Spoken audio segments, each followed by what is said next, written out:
My name is Bart, and this is my lovely assistant Ali. Actually, we started Friday with a great idea. We tried to validate it, and boom, it crashed. We couldn't validate it. So we had another idea, tried to validate it, and it crashed again. So we had a completely different idea. We tried to validate it, and it was a success. That was yesterday evening at 9 o'clock. So have a look at this video. John is in the middle of the renovation of his house.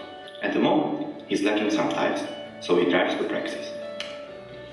He goes to the tile department, looks around, sees some pictures, but nothing similar to a showroom. But he is still able to find a tile which seems to be good. A friendly Praxis employee approaches him and gives him a cardboard. John is able to see the tiles in real life. That makes it an easy decision to buy it. He's buying the tiles which fit his new house perfectly. So yeah, that's it. Maybe you can click focus.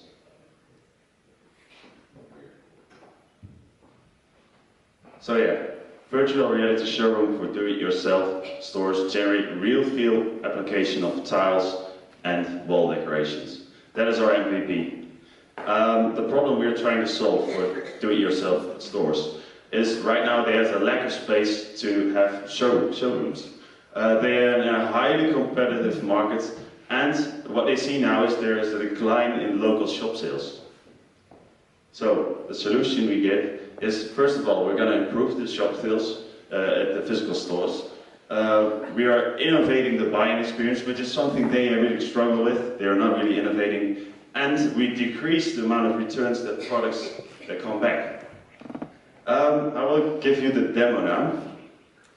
You can go to the carpet.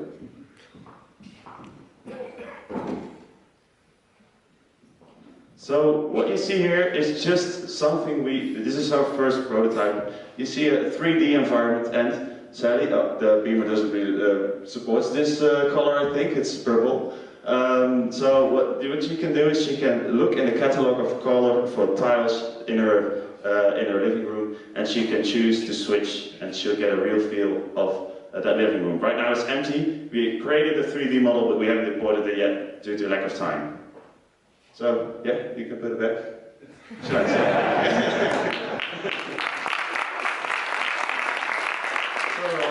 So sure.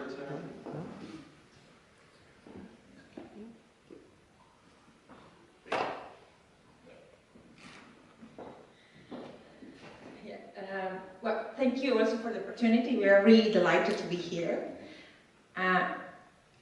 So how we do this with the retailers?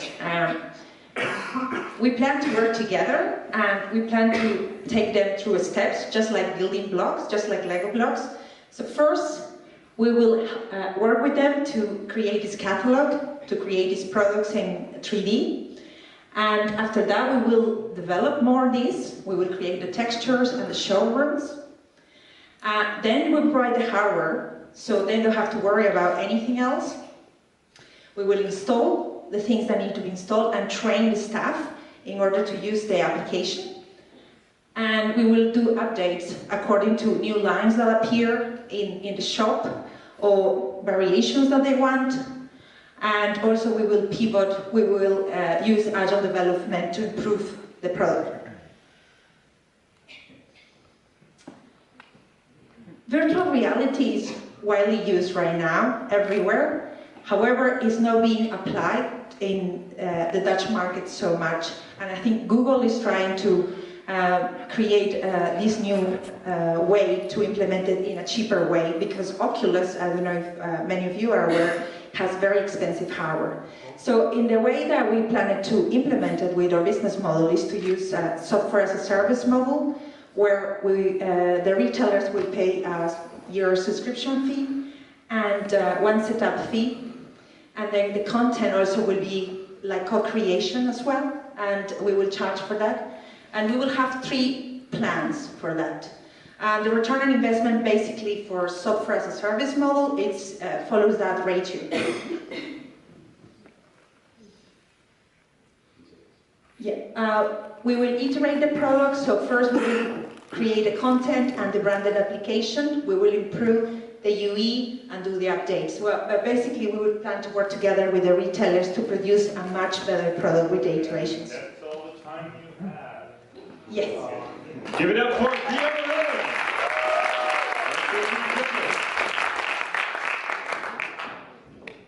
The microphone's right there. Can you tell me more about your kick-ass team?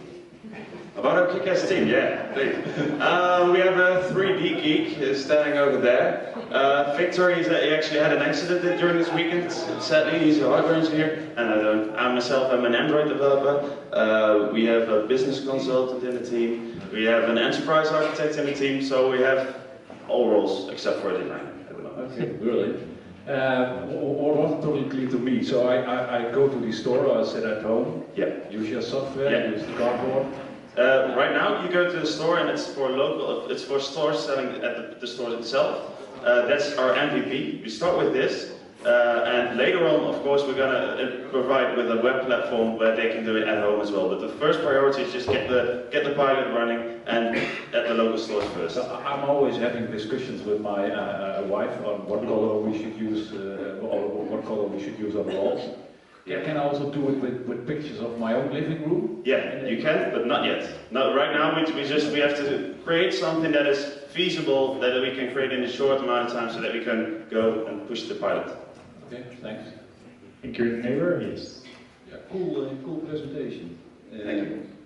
And you see configuration tools, of course, already in many aspects, but this is basically next step. What is what's the timeline and the type of investment you are looking at? Well, do you want to answer that or shall I answer? Okay? Yeah, sure. Yeah, go. Right now, we have a 3D model almost ready. That's one showroom. Then I'll need to apply the textures, create the 3D textures. Technically speaking, the two of us, I think we will take 2 to 3 months or something like that. And the rest of the team can go out and sell the idea in that period, and then we'll just need to start with one big launching customer, Praxis, Gamma, Hornbach, and then... Why looking at the low medium end segment, not at the high end segment? Well, basically, the Netherlands do-it-yourself market is highly competitive. All these stores are looking at each other, and they're just really finding ways to innovate also the user experience of buying, actually, mainly because of scale. I mean, Praxis has like 400 stores only in the Netherlands, so these are just like vast opportunities. Yeah. The do-it-yourself market has 10 billion in revenues, and also when we did some market research, we found that the stores, they look the strategies of each other, so they're always kind of copy whatever is happening in the other store. So if we enter with one player, then it will be easier to enter with other ones as well. Awesome. Maybe one more comment on that. We investigated that, for example, Maxela, the company behind Praxis, actually has an innovation budget, and so do the other stores. So you really see that's on their agenda as well. Okay, I really like the idea by visualization of the tiles, for example, I want to buy, and just like Bertjan said, most of the time the women like what's about money, sorry, I mean about the color, and the husband is thinking about the cost. Is there also a possibility to add something to it that if you look at it, that you can see immediately what the cost is for that style, and if you buy it for that square meter, so if you combine that. Yeah, of course not for the product in the markets itself, because then you need too much input. Right now it's just the seller that gives it to you and you will see it, but of course you're going to do that for the online platform, because that's only logical. Okay, Yeah. to combine visualization and the cost in one product, okay. Exactly, yeah. Yeah, thanks a lot for the presentation, it's very nice. I'm still trying to wrap my head around, I guess, the size of the opportunity, the size of the market. So you mentioned that the do-it-yourself market in general is about 10 billion, but let's say, I'm guessing you can only operate in a component of that, being a part of virtual reality or whatever it may be. So how big do you actually see your stake within this market size? Right. So right now, there's nobody doing this, actually. Well, so far the Google Cardboard has been like a fun thing, really. But nobody, well, what you actually see right now is that companies are starting to actually innovate with this to create commercial value as well, not only fun. But this is quite early stage. So we do have a first mover advantage if we pursue this opportunity in the Netherlands. And as such, it's very scalable because all of these do-it-yourself stores are alike. And they're all in the same, they all face the same challenges as well. Yeah. One very last comment. We're almost out of time. It was actually a question, but no, but a little bit in addition to what my colleague said here is, what do you think you could charge to one outlet? Yeah. So we talked about a setup fee and a subscription. The setup fee totally depends on the number of products, the number of stores, the number of actual virtual reality glasses that we're going to implement in these stores. This is highly variable based on the request. The subscription model, we really have to do research on that. But knowing that Praxis has an innovation budget of 2.4 million, we know, there's something there. There's a market for this. Yeah, thank you. Nick, you look like you want to ask a question. Yeah, so actually my question was, okay, I'm impressed with the 2.4 million of Praxis for innovation budget as well. My question was more into the validation phase. So how was this weekend for you? What did you do? You went to stores, you spoke with stores, you see them ready to pay? Get ready for a good story. Yes, we did, but we also did market research in what has happened in America, for example. Lowe's has done similar kind of innovation, just with an iPad where you can see different rooms. And they started just with a couple of products, and then they put lots of products in the catalog. So we have seen that this works in other markets, and potentially this can be replicated in the Netherlands as well. Alright, we really need to cut it off now because unfortunately time's up. But give it up for VRroom!